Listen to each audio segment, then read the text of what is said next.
Di selatan kota Bandung, berdiri sebuah gunung yang menyimpan sunyi, Gunung Puntang. Dikenal sebagai tempat wisata alam yang indah, dengan jalur pendakian ringan dan hawa yang sejuk, tempat ini tiap akhir pekan dipenuhi oleh para pendaki dan camper. Tapi sedikit yang tahu bahwa di balik hijaunya pohon dan segarnya udara, Gunung Puntang menyimpan siaran dari masa yang seharusnya sudah mati. Sisa masa lalu yang tak tenang. Dulu, zaman kolonial Belanda, di kaki Gunung Puntang pernah berdiri sebuah bangunan besar, Stasiun Radio Malabar. Tempat ini disebut-sebut sebagai salah satu stasiun pemancar paling kuat di dunia pada masanya. Namun, proyek besar itu ditinggalkan mendadak, tak pernah dijelaskan kenapa. Penduduk sekitar hanya tahu satu hal. Setelah malam ke-21 sejak bangunan selesai dibangun, 7 pekerja Belanda menghilang.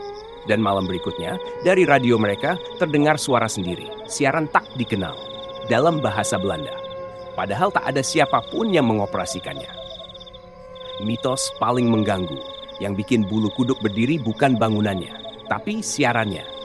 Konon, hingga kini, jika seseorang mendaki Gunung Puntang sendirian dan bermalam di dekat reruntuhan stasiun itu, tepat jam 03.30 dini hari, mereka bisa menangkap siaran misterius. Bukan lagu, bukan berita, tapi suara pelan, seolah seseorang membaca nama-nama. Nama yang dibaca, biasanya nama pendaki yang sedang ada di atas gunung. Dan jika namamu disebut lebih dari 1 kali, jangan turun, karena dunia di bawah mungkin bukan lagi milikmu. Cerita dimulai. Rombongan kecil mahasiswa datang ke Gunung Puntang. Bukan hanya untuk hiking, mereka ingin membuktikan mitos siaran gaib itu untuk konten channel horor mereka. Mereka membawa alat rekam, radio analog, drone, dan semangat muda. Mereka pikir ini cuma cerita kampung. Mereka tidak tahu. Rombongan itu terdiri dari 5 orang mahasiswa. Bayu, Rama, Sari, Dimas, dan Ica. Mereka datang bukan sekadar untuk mendaki Gunung Puntang. Mereka membawa kamera, perekam suara, bahkan radio analog tua yang didapat dari Pasar Loak. Tujuan mereka cuma satu, menangkap siaran gaib jam 03.30. Kalau dapat suaranya, viewernya bisa tembus ratusan ribu. Apalagi kalau pas disebut nama kita, kata Dimas sambil tertawa. Asal jangan betulan hilang aja lu, saut Rama, setengah bercanda. Mereka naik jalur resmi, tapi malamnya berencana ngecamp di reruntuhan bekas stasiun Radio Malabar. Menurut peta, mereka harus jalan sekitar 2 jam dari pos.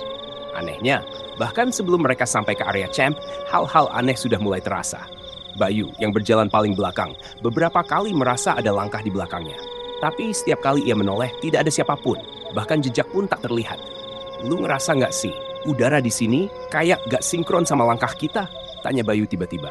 Maksud lu? Kayak suara langkah kita delay, gak bareng sama gerakan. Kayak suara kita di copy. Mereka tertawa. Tapi hanya sebentar. Saat sore menjelang, mereka tiba di lokasi camp. Tepat di depan mereka berdiri reruntuhan batu setengah runtuh, dikelilingi pohon-pohon tua dan kabut tipis yang makin tebal menjelang maghrib. Sari mulai menyalakan radio tua mereka. Static, lalu hening lalik. Siaran kosong. Tak ada lagu, tak ada suara, hanya dengungan rendah seperti napas dalam. Tenang, katanya mulai jam 03.30, kata Ica sambil mengatur tripod kamera. Malam pun turun, kabut mulai tebal. Hutan jadi terlalu senyap, tak ada jangkrik. Tak ada angin, dan di sela sunyi itu, Bayu memandang reruntuhan tua di depan mereka. Dan untuk sepersekian detik, ia melihat seseorang berdiri di balik tembok. Diam, menatap. Tapi saat ia menyalakan senter, tidak ada siapa-siapa. Jam menunjukkan hampir tengah malam. Udara di sekitar camp makin dingin, dan kabut makin tebal hingga menelan cahaya senter. Mereka berlima berkumpul di sekitar api kecil yang nyalanya mulai redup. Radio tua diletakkan di atas batu. Antenanya diarahkan ke langit. Dimas menatap jam tangannya. 03.30 masih lama, tapi siapa tahu muncul lebih awal. Sari menghidupkan kamera. Bayu duduk paling belakang, matanya tak lepas dari reruntuhan bangunan. Ia merasa tempat itu memandang balik. Radio masih mengeluarkan suara statik, hingga tiba-tiba bunyinya berubah. Lalu suara, bukan lagu, bukan musik, tapi tes. Suara, rekaman aktif, lokasi 2, suara campur. Mereka saling pandang. Bisik Ica. Suara siapa barusan? Kayak. Rama.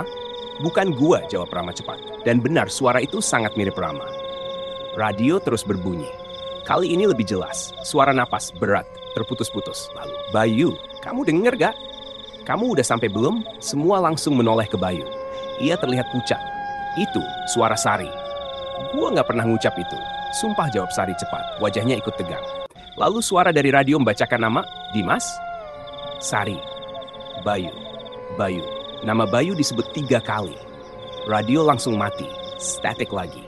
Api unggun padam sendiri. Dan dari arah reruntuhan terdengar suara langkah kaki. Perlahan, berat menyeret. Mereka mengarahkan senter. Tak ada siapa-siapa. Tapi tanah basah di dekat bangunan ada jejak.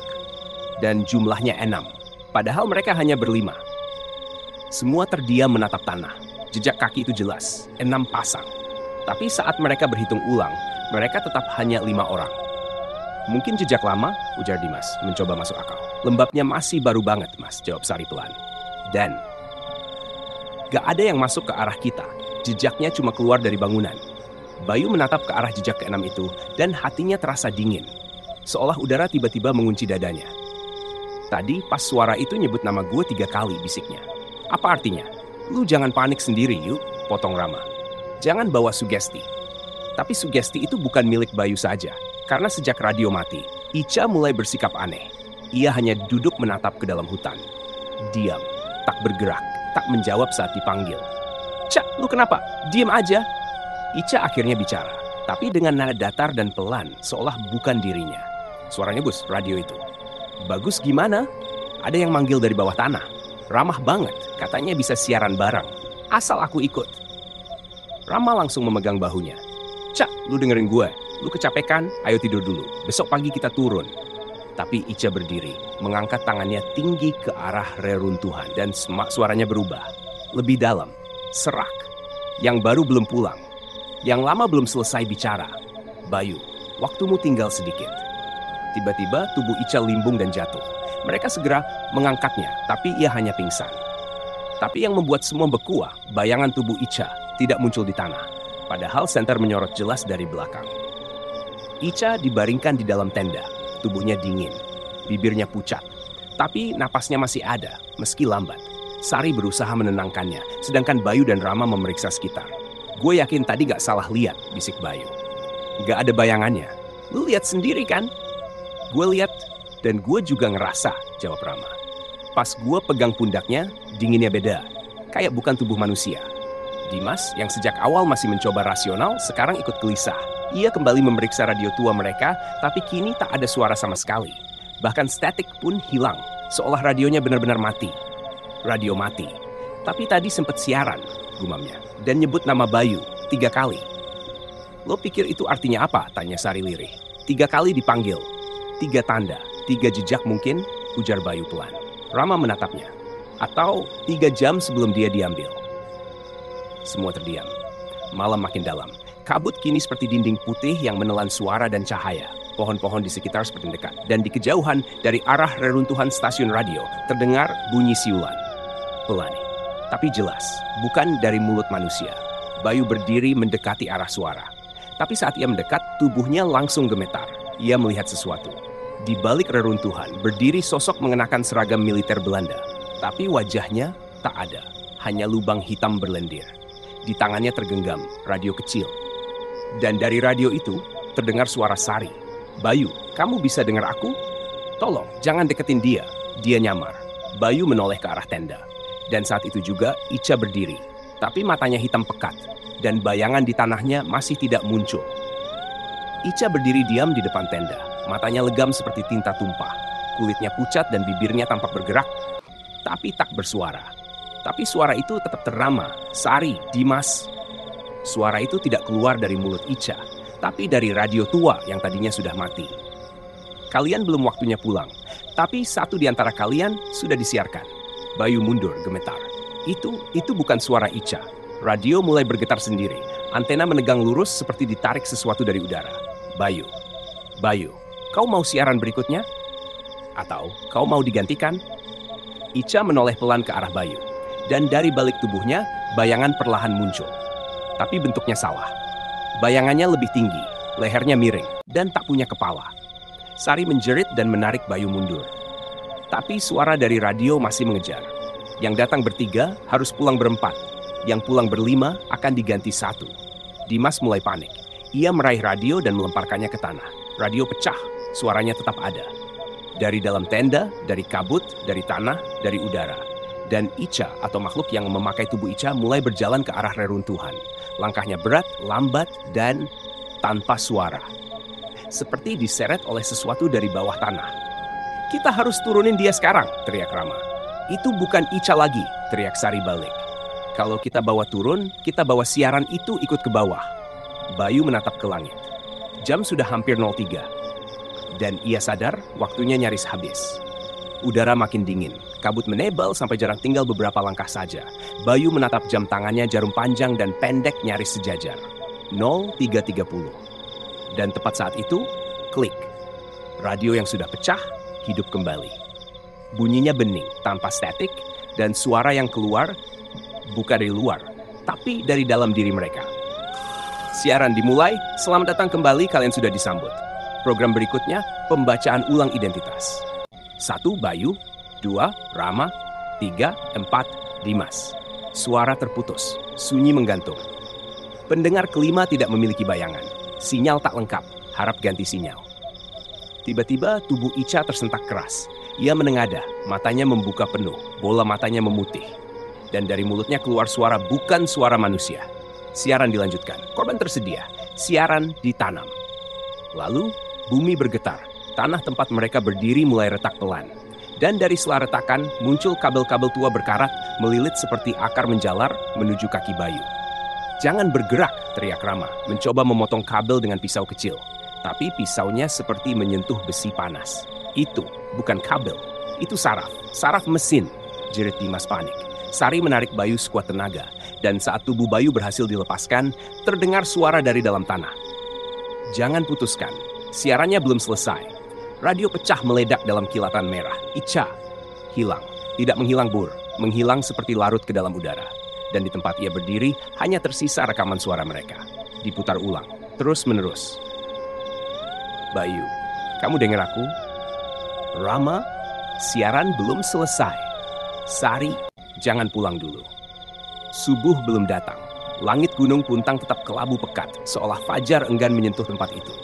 Bayu, Rama, Sari, dan Dimas duduk dalam lingkaran. Nafas mereka pendek-pendek, kulit dingin, telapak tangan basah. Icha sudah hilang. Dan radio, walau sudah pecah berkeping, masih memutar suara mereka. Ucapan yang tak pernah mereka katakan. "Gue gak mau turun sendiri. Gue takut ketinggalan. Kalau lu dengar suara gue sekarang, tolong jawab. Jangan biarin gue sendirian di bawah. Jangan panggil nama gue udah bukan gue lagi." Dimas menggigil. "Itu suara gue barusan. Tapi gue belum pernah ngomong kayak gitu." Sari mulai menangis pelan. Rambutnya kusut, wajahnya pucat. "Siarannya muter masa depan," gumamnya. "Kita udah direkam dari awal.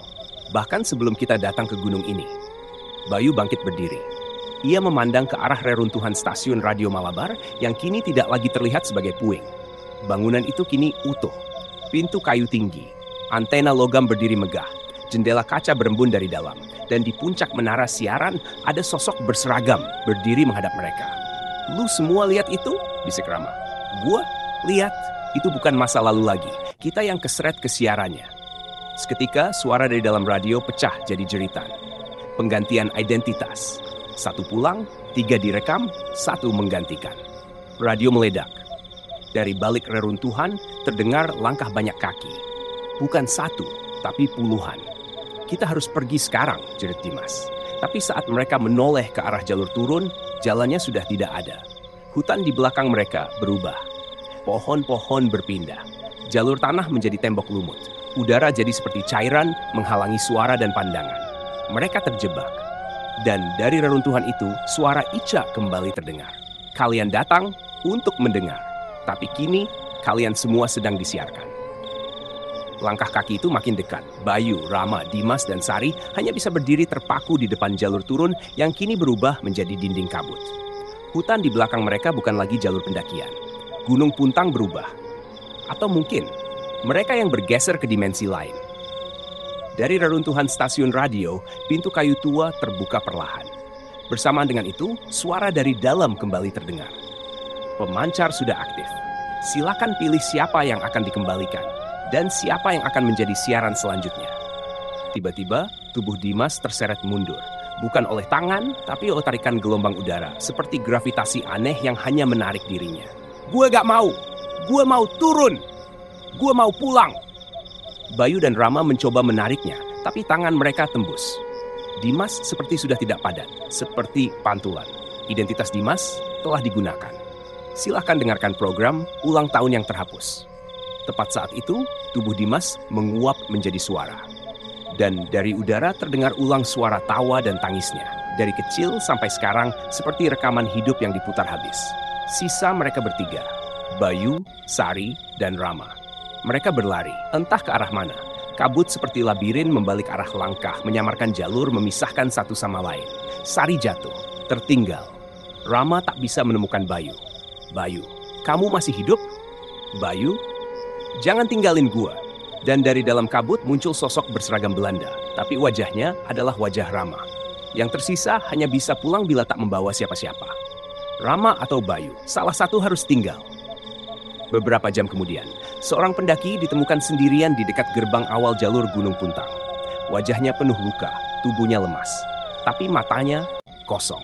Tim SAR menemukannya pagi hari dan membawanya turun.